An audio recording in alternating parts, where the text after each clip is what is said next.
Msanii kutokea lebo ya Wasafi Diamond na yeye pia ameweza kuguswa na kile kitendo ambacho yeye akiwa kama mwanamuziki na sauti pia ya wananchi, haswa tena akiwa ni mshabiki mkubwa kabisa wa klabu ya Simba. Ni swala ambalo mpaka sasa hivi klabu ya Yanga waliweza kuweka masaa 72 ya kupokonywa pointi kwa Simba na wao waweze kupatiwa haki yao. Sasa hii ina maana gani? Kadiri siku zinavyozidi kwenda na kadiri mjadala huu unavyoendelea kuwa mzito, manake lawama zinamwangukia rais wa TFF.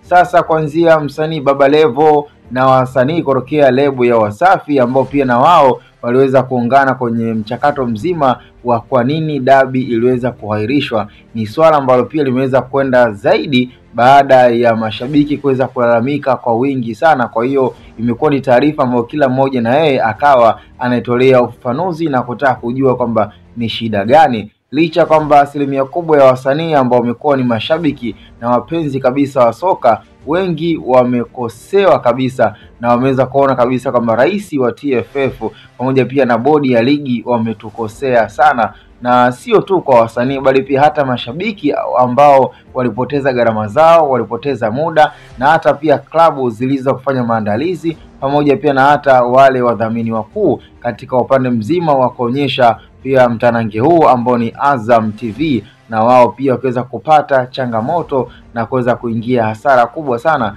kutokana pia na maandalizi makubwa ya kuhakikisha kabisa kwamba dabi inakaa katika maana pake. Kwa hiyo kwa kupitia sauti ya Diamond Platnumz na baadhi ya watu wa karibu kabisa kutokea katika lebo ya Wasafi akiwemo Baba Levo na msanii pia Dvoice ambaye pia ni mshabiki wa klabu ya Simba Sport Club, pia na yeye baada ya kusikia dabi imeweza kuahirishwa ni mmoja ya waanga waliosikitika sana.